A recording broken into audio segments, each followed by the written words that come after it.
Madame la Première ministre, selon vous, la France est convalescente. Mais la France n'est pas convalescente, madame, car la France est malade.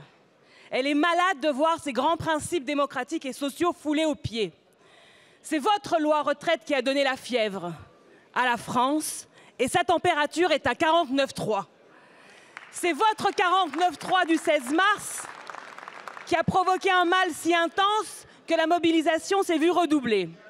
Les Français sont malades de vous voir parler de cheminement démocratique, alors que depuis le début, vous refusez de justifier en droit l'usage de la procédure prévue à l'article 47.1 de la Constitution, détournant en réalité son usage pour organiser le passage en force.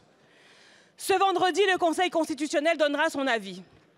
Avec votre trucage, vous l'avez mis dans l'embarras. S'il vous censure, il assume un rôle politique qui n'est pas le sien. S'il ne vous censure pas, il renonce à défendre la Constitution dont il a la garde et affaiblit alors irrémédiablement la Ve République qui se porte déjà très mal.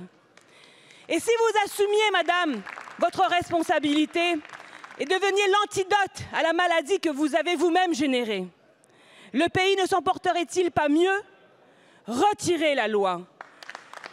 C'est encore le message qui sera porté en masse dans les mobilisations ce jeudi 13 avril. Les décisions du Conseil constitutionnel ne sont pas susceptibles de recours, mais tenez-vous-le pour dit. Quelle que soit la décision du Conseil constitutionnel, il n'y aura pas de guérison sans retrait de la loi. L'aspiration démocratique est profonde et puissante.